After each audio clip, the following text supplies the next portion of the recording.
Et bonjour à tous et bienvenue dans ce nouvel épisode de Control Alt Discuss, le deuxième, et oui effectivement ça y est, on est parti, on roule.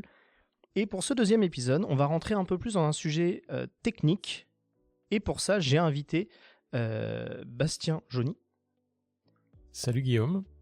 Salut Bastien, donc est-ce que tu peux peut-être te présenter à nos auditeurs et nos auditrices rapidement ? Ouais, bien sûr. Moi, je suis développeur logiciel embarqué depuis un peu plus de 15 ans maintenant. Et j'ai rejoint Smile au début de l'année 2025. Là. Et donc tu es ici aujourd'hui pour nous parler de Zephyr OS. Exactement. Eh bien, on va lancer le générique. C'est parti!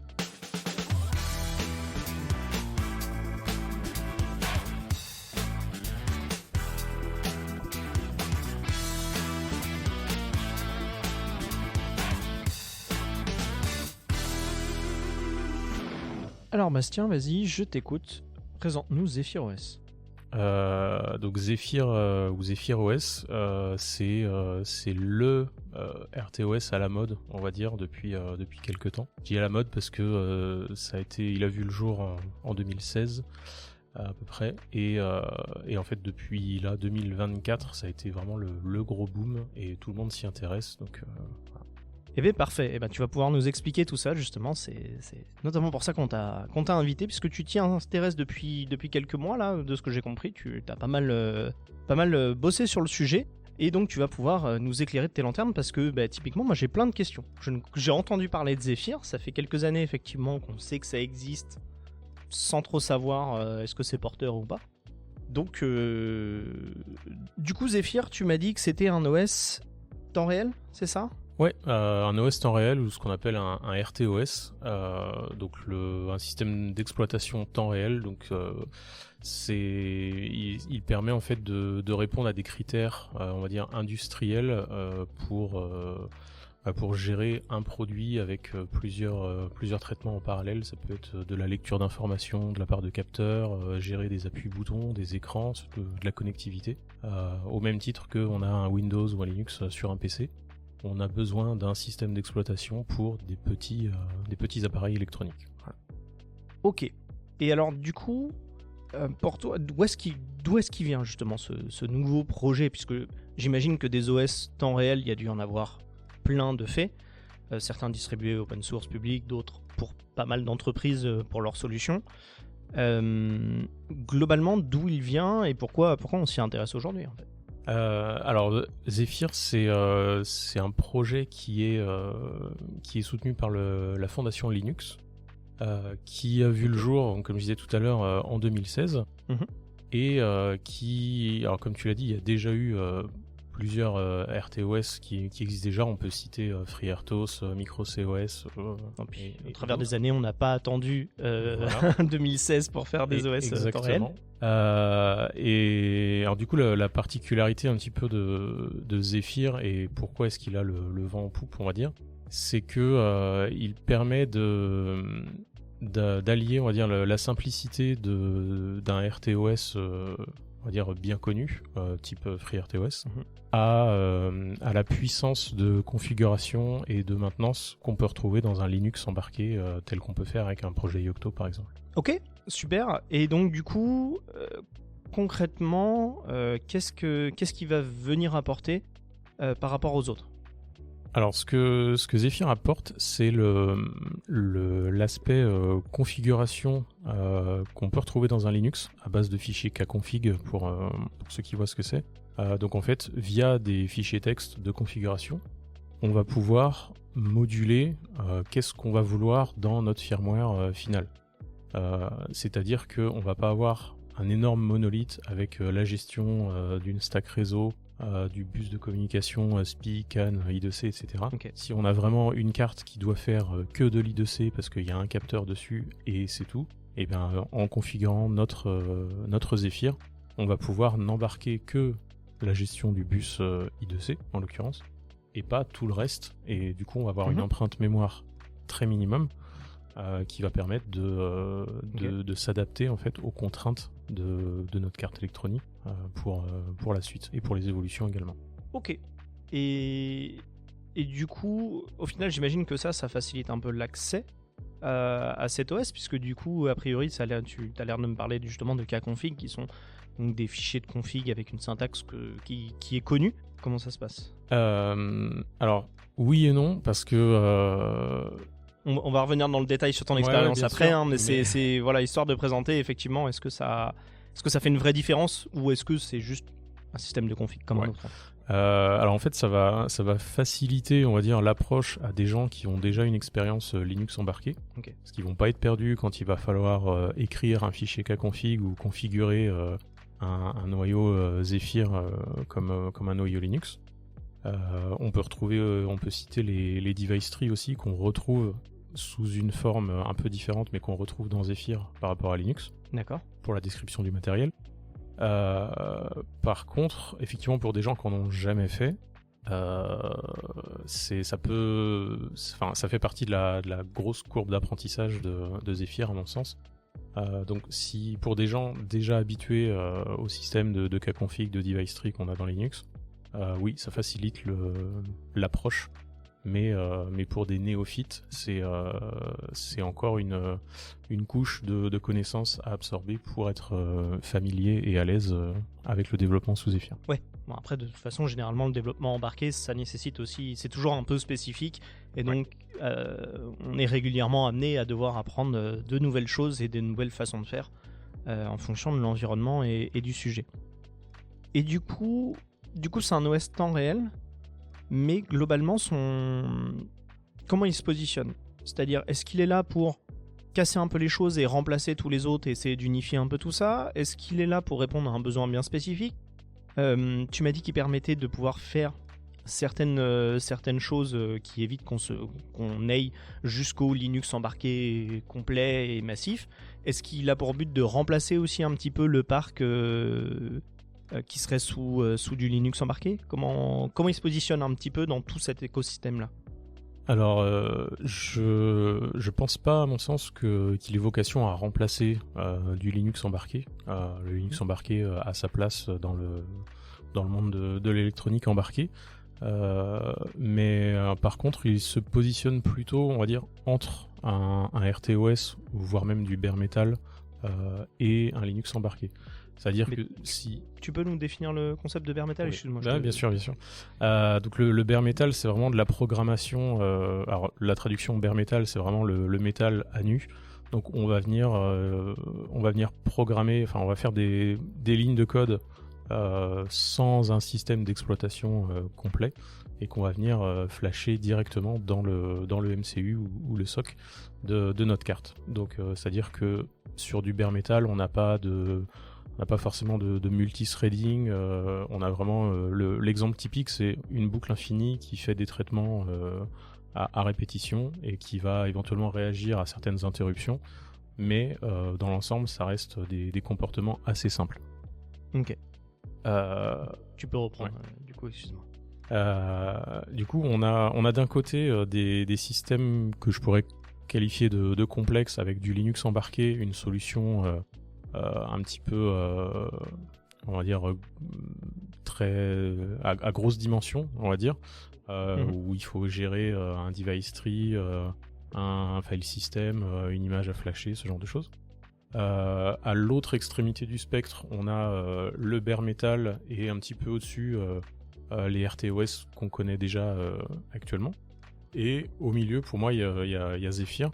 Donc en gros, si le besoin c'est le hobbyiste qui veut faire une carte, un petit projet de domotique à la maison qui lit quelques capteurs, qui fait clignoter quelques LED et réagit à des boutons, clairement Zephyr va être un peu overkill.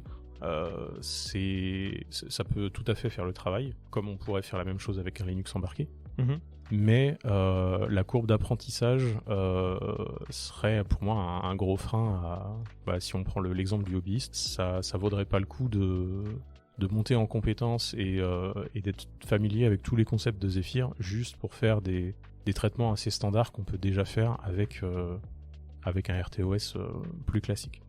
Okay. Par contre, une fois que si on se lance dans l'apprentissage de Zephyr et qu'on arrive à grimper cette fameuse courbe d'apprentissage, une fois qu'on maîtrise ou en tout cas qu'on connaît les grands principes, comment ça fonctionne et tout ce qu'on peut faire avec Zephyr, on s'aperçoit qu'on peut faire des applications destinées à de l'embarquer et qui peuvent être complètement agnostiques du matériel.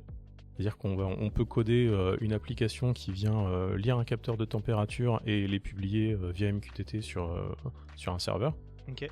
Et cette application-là, sans toucher au code, juste en recompilant pour d'autres cibles, on va pouvoir la faire tourner sur une carte d'éval de chez ST, carte client, une carte perso qu'on a faite dans son garage. Voilà, c'est justement avec les cas config, les device trees qui sont derrière, qui vont permettre d'abstraire tout ce qui est couche matérielle. On va pouvoir porter notre application sur divers matériels. Ok, je vois. Donc, si je résume bien, du coup, donc on a donc Zephyr OS qui arrive donc comme un OS temps réel open source, ouais. Qui est donc, voilà, je sais pas s'il y a une entreprise derrière, peut-être qui gère ça, ou est-ce que c'est vraiment du projet communautaire ? Alors, il n'y a pas une entreprise en particulier, il y a un board de partenaires, okay. Et justement qui regroupe autant des grosses compagnies genre Google, Intel, ARM, etc. Autant il y a aussi d'autres sociétés qui sont plus industrielles. Alors, de mémoire, je peux citer Zeiss, par exemple, qui n'est pas du tout dans l'électronique, mais qui est dans le board. On va retrouver des entreprises d'édition de logiciels. Et tout un tas de fondeurs et de constructeurs qui font que c'est pas une entreprise qui va driver le développement et le futur de Zephyr, c'est complètement vendor free comme on dit, voilà. Ouais, c'est un consortium qui s'allie et qui décide d'investir tout à fait. Dans ce projet-là parce qu'il a un intérêt plus ou moins direct pour elle. Et donc du coup, en gros, si je comprends bien, il vient se placer entre le petit OS qui fait vraiment des fonctions très très simples, et donc là il n'y aura pas besoin de le mettre, on aura d'autres petits OS temps réel qui seront plus adaptés, et un Linux embarqué qui lui va être peut-être trop gourmand, trop gros installé, pas adapté. Il vient essayer de trouver cette espèce de milieu de terrain un petit peu. Ouais, c'est ça en fait, pour reprendre un peu les termes officiels, on va dire, de comment Zephyr se market, c'est vraiment un OS avec des critères de stabilité, de sécurité, et vraiment qui va targeter des environnements ou du matériel à forte contrainte mémoire, typiquement. Donc on permet de s'adapter à du petit matériel et ne pas avoir besoin d'embarquer tout un Linux et de prévoir de la flash supplémentaire ou de la RAM ou ce genre de choses. Ok. Eh bien, merci pour cette petite présentation. Au moins, déjà, je pense que là, nos auditeurs et auditrices voient un petit peu ce qu'il en est. Maintenant, moi, j'aimerais revenir sur un petit peu ton expérience des derniers mois, justement, quand tu as dû attaquer ce sujet-là, puisque on le regardait tous de loin en se disant « ça a l'air intéressant, ça a l'air d'être soutenu, ça en parle, ça vaut le coup de regarder ». Comment ça s'est passé ? Comment t'as pu prendre en main le truc ? Comment t'as découvert ça ? Alors, pour la prise en main, moi j'ai commencé comme je pense beaucoup de gens ont dû faire, par la documentation officielle qu'il y a sur leur site. Il y a un Getting Started qui est très bien fait, il y a une doc qui est très complète, et qui permet vraiment assez rapidement de faire tourner des premiers exemples, même de les simuler, de faire tourner des tests, ce genre de choses.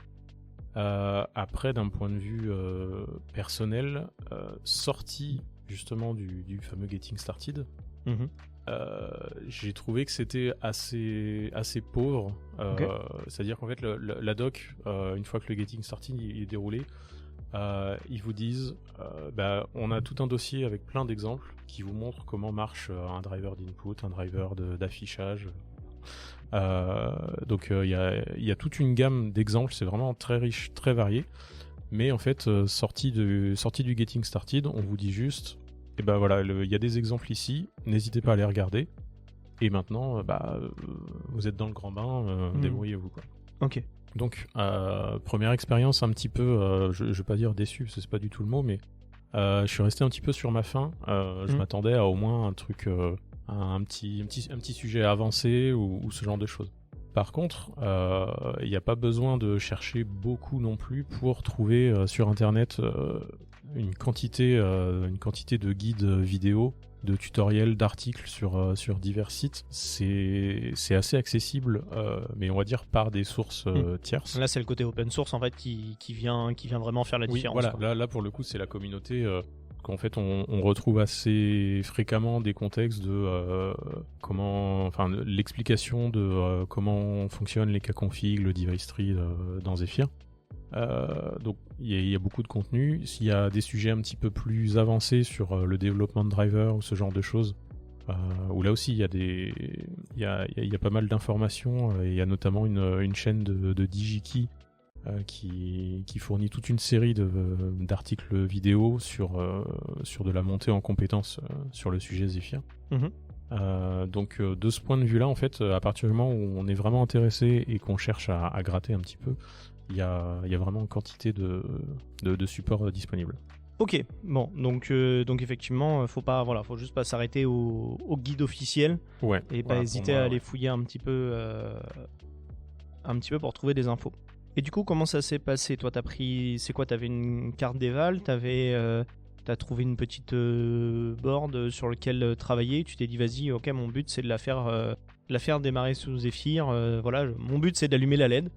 Tradition un petit peu des devs embarqués. Une fois que la carte boot et que le driver GPIO fonctionne et donc on peut faire clignoter notre LED, c'est gagné, on a fait le plus dur. C'était ça c'est comme ça que t'as attaqué? Ouais, c'est exactement ça, comme je me plais à le dire quand je fais quelques conférences, le Blinky, ce qu'on appelle le Blinky, c'est un petit peu le Hello World de l'embarqué. Parce qu'on n'a pas toujours une console avec un affichage où on peut faire un printf, donc faire clignoter une LED, des fois c'est le petit Everest de l'embarqué. Donc ouais, exactement, moi j'ai pris une des cartes d'Eval disponibles au boulot. J'ai vérifié que c'était une carte qui était supportée officiellement, qu'il n'y avait pas déjà un travail d'intégration à faire. Ok, il y a une liste de ce qui est supporté, etc. Il y a une liste de cartes supportées, la liste est énorme, je crois qu'officiellement ils annoncent 750 voire plus cartes supportées. Okay. Mais voilà, l'idée c'était de prendre une petite carte, de voir est-ce que c'est facile de builder, de flasher, de connecter un port série pour voir s'il y a une console, de débugger, ce genre de choses. Et une fois que j'ai maîtrisé, on va dire, cet aspect-là, j'ai commencé à me poser des questions, c'est-à-dire que tiens, j'ai des breadboards, j'ai plein de composants, j'ai un buzzer, j'ai un récepteur infrarouge, j'ai d'autres boutons, des capteurs de pression, des capteurs de température. Qu'est-ce que je vais avoir besoin de faire si je veux augmenter cette carte et puis lui rajouter une breadboard avec autre chose, quoi.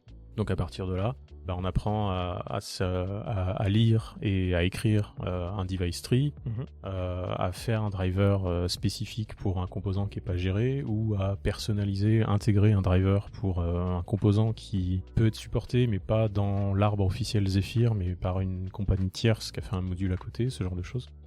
Donc c'est en fait au fur et à mesure des questions qu'on se pose, on élargit certains sujets de Zephyr qui sont volontairement mis de côté dans le Getting Started parce que c'est pas du tout exhaustif. Mais voilà, c'est un petit peu incrémental et puis il faut savoir un petit peu de dimensionner c'est quoi la prochaine étape, bien la maîtriser et passer à la suivante. Ok. Et donc du coup, j'imagine que ça s'est pas trop mal passé. Et que t'as réussi à peu près... Non, t'as eu quelques frictions peut-être au début? Non, justement, pas vraiment.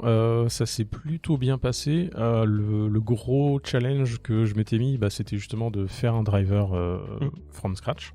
Et ça, en fait, en quelques jours, j'ai pu avoir un premier driver. Alors l'idée, c'était de faire un driver pour le récepteur infrarouge qu'on trouve dans quasiment tous les kits de démarrage en électronique qu'on peut acheter sur internet.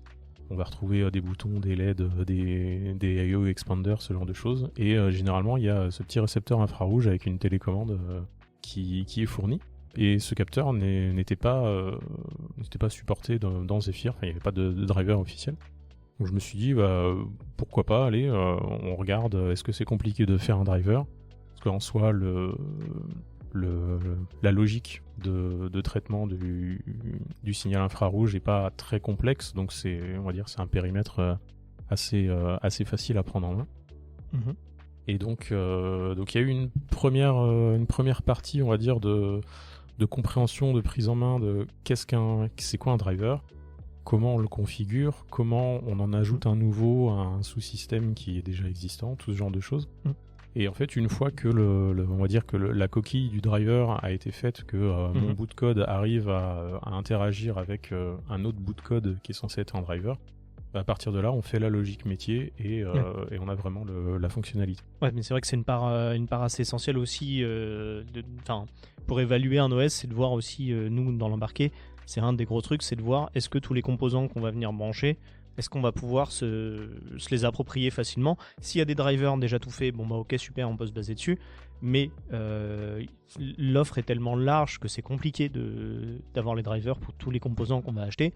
Donc en fait, on se retrouve régulièrement à se dire bon bah ok, mon composant, je vais faire le driver moi-même, je vais m'inspirer d'un existant, mais je vais devoir le reprendre de zéro. Donc effectivement, c'est un exercice plutôt pertinent pour évaluer la prise en main. Ouais. Et donc du coup, ce petit driver, t'en as fait quoi? Tu nous l'as mis en ligne? Tu l'as partagé? Comment ça se passe? Ouais. Alors j'avais fait une première version, on va dire, dans mon espace de travail local, personnel, où voilà, c'est un peu le bac à sable et tout. Donc j'avais une version qui fonctionnait très bien, qui faisait ce que je voulais. J'avais bien un affichage dans ma console dès que j'appuyais sur un bouton de ma télécommande, donc j'étais ravi. Et du coup, l'étape d'après, comme tu dis, c'est qu'est-ce que j'en fais? Et du coup, j'ai voulu le pousser dans le projet Zephyr, donc le proposer à la communauté et pour qu'il soit intégré. Et là, du coup, j'ai découvert la partie contribution de Zephyr. Donc il y a un guide très très complet sur comment contribuer, quelles sont les règles, ce genre de choses, et qui m'ont permis, dans un premier temps, de voir que le driver que j'avais réalisé, il y avait un sous-système, donc, pour parler technique, il y a le sous-système input dans Zephyr qui gère tout ce qui est périphérique d'entrée, donc pour gérer des claviers, des appuis-touches, ce genre de choses. Et en fait, en me documentant sur cet aspect-là, que j'avais pas vu avant de développer, je me suis rendu compte que mon driver, c'était clairement un périphérique d'entrée et qui s'inscrivait complètement dans ce sous-système-là. Ok, donc il y avait déjà presque un template que tu aurais pu réutiliser et éventuellement réadapter à ton composant et voilà, c'était réglé. Tout à fait. Donc en gros, moi j'avais redéfini une API avec une fonction pour enregistrer une callback, pour être notifié dès qu'il y a un appui touche. En fait, tout ça c'est déjà géré. Donc si jamais il y a un nouveau périphérique qui est censé faire des inputs pour du Zephyr, donc il y a déjà tout un tas de fonctions dans Zephyr qui est disponible.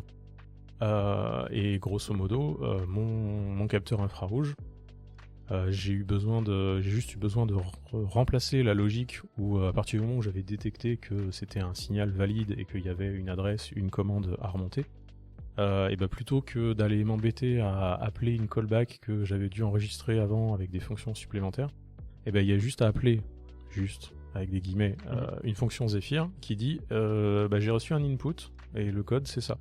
Et si en plus c'est des touches de clavier ou ce genre de choses, il y a vraiment des spécifications qu'on peut venir appeler. Okay. En gros, ça m'a permis de simplifier mon driver existant pour entrer dans le moule, on va dire, des drivers Zephyr.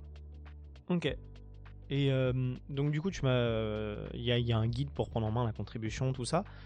Toi, ton point de vue là-dessus, parce que moi je sais que ça va être le hot take de ce podcast et je vais pas me faire que des amis, mais je trouve que certains projets open source ont un peu le défaut travers que globalement la façon de contribuer est pas très adaptée aux manières modernes entre guillemets de publier des choses. Donc il y a des choses typiquement comme le kernel, choses comme ça, où c'est encore de la mailing list, c'est encore ce genre de choses là. Là, ça se passe comment? Il y a un outil supplémentaire qui a été fait, qui est bien pensé. Comment? Peut-être nous dire comment on s'y prend, quoi. Pour le coup, c'est relativement simple. Le projet Zephyr est hébergé sous GitHub actuellement. Et donc tout ce qui est contribution et nouvelles demandes de fonctionnalités ou bug reporting, c'est dans GitHub. Donc c'est des GitHub issues pour avoir un petit peu de discussion ou de reporting ou des nouvelles features. De la contribution, ça passe par une pull request, donc on fork le projet Zephyr RTOS, on fait nos modifs dans une branche, on fait une pull request de notre branche dans le main de Zephyr RTOS, et derrière ça lance un process de review avec des personnes qui sont assignées automatiquement. Je sais qu'ils sont en train d'envisager le fait d'intégrer quasiment systématiquement GitHub Copilot aux revues. D'accord. Alors, pas pour faire des commentaires bloquants ou ce genre de choses, ça reste consultatif. Mais typiquement GitHub Copilot, ça a été le premier reviewer de ma PR pour mon driver, quoi. Et ça permet d'identifier si déjà t'as bien codé des choses, s'il n'y a pas de la répétition, si... Enfin voilà, toutes les petites choses de base. Et j'imagine ça crée un warning, ça bloque pas ta merge request, ça crée juste un petit warning pour dire attention. Ouais, ça fait... c'est peut-être pas super clean. Ça fait une remarque, une discussion dans la PR. Là, en l'occurrence, il avait vu un vrai problème que j'avais complètement... qui était complètement passé à la trappe avant ma PR. En gros, j'avais une fonction qui retournait un entier et je faisais un return false à un moment donné. Donc là, GitHub Copilot, il m'a dit tu renvoies un booléen dans une fonction qui renvoie un entier. Bon, ça marche, mais c'est peut-être pas ce que tu voulais faire. Ouais. Donc voilà. Mais oui, dans tous les cas, actuellement, c'est vraiment consultatif. C'est pas des remarques bloquantes. Et le Copilot n'est pas un reviewer mandatory pour... Il est juste là pour faciliter un peu les choses et alerter sur les petits trucs qu'on ne pas voir, quoi. Pour information pour nos auditeurs et nos auditrices qui ne sauraient pas, Copilot est la technologie IA code de Microsoft et donc elle commence à être petit à petit intégrée dans tous les outils de Microsoft en général, notamment donc Visual a du Copilot pré-intégré et puis GitHub qui est maintenant qui appartient à Microsoft depuis pas mal d'années maintenant. L'intègre aussi et permet justement de faire des code reviews, des choses comme ça, et donc ça peut être ça peut être un outil qui effectivement facilite ce genre de choses.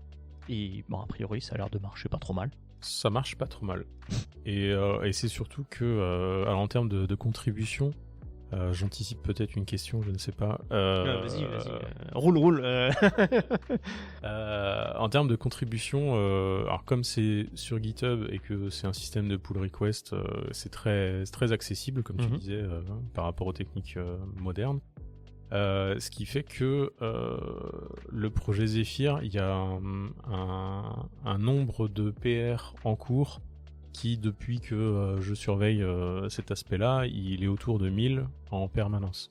Et quand j'ai soumis ma pull request pour mon driver, sur les 2 semaines qui ont été nécessaires pour que un mainteneur s'intéresse à la PR et fasse des vraies remarques, etc.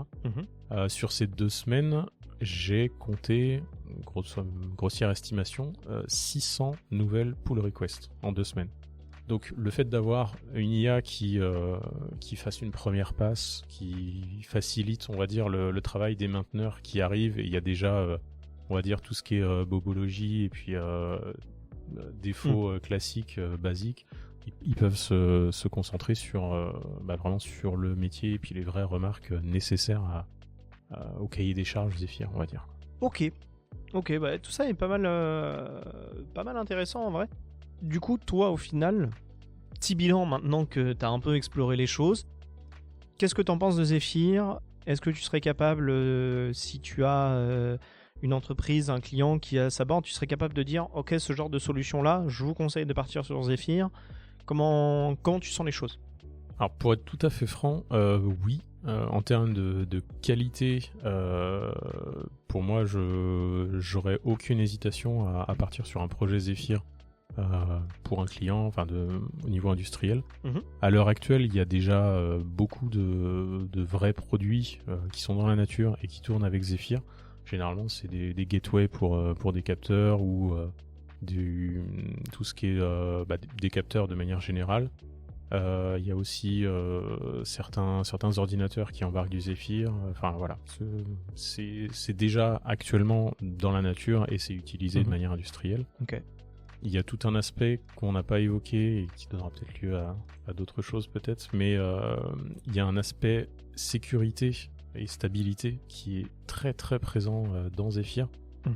C'est-à-dire que tout ce qui est mise à jour sécurisée, gestion de clés, de cryptographie au sein du firmware, c'est déjà des mécaniques qui sont intégrées. Donc on peut faire du boot sécurisé, de la mise à jour à distance avec des certificats, ce genre de choses. Tout ça, c'est clé en main, c'est possible et ça fonctionne. Ce qui est top parce que c'est une des vraies contraintes dans l'embarqué. Effectivement, j'avais pas pensé à revenir dessus. Mais oui, il y a tous ces aspects-là qui sont des questions de plus en plus essentielles aujourd'hui. Et l'embarqué, comme il est à distance, il n'est pas toujours connecté, il y a des données limitées, des choses comme ça. C'est toujours une grosse contrainte de se dire, ok, quelle stratégie de sécurité je fais et comment je fais pour sécuriser mon soft embarqué qui va accumuler de plus en plus de données, des fois des données personnelles, comment on gère quoi. Ouais. Et donc à côté de ça, il y a aussi tout le cycle de release de Zephyr. Donc Zephyr propose des versions des LTS, donc des long term support de 2 ans et demi.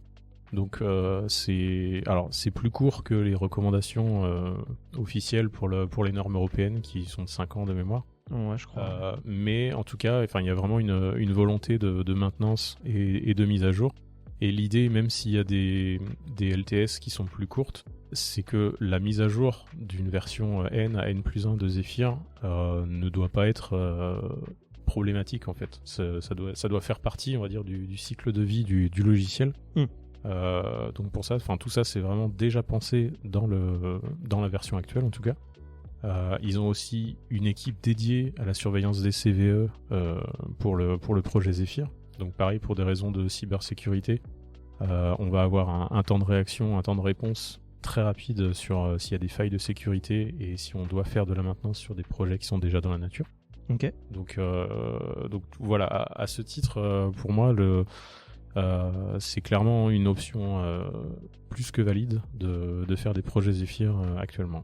Ok, ouais, donc du coup, vraiment plutôt convaincu par ce que tu as découvert et presque enthousiaste à l'idée de pouvoir vraiment travailler sur un vrai sujet Zephyr concret.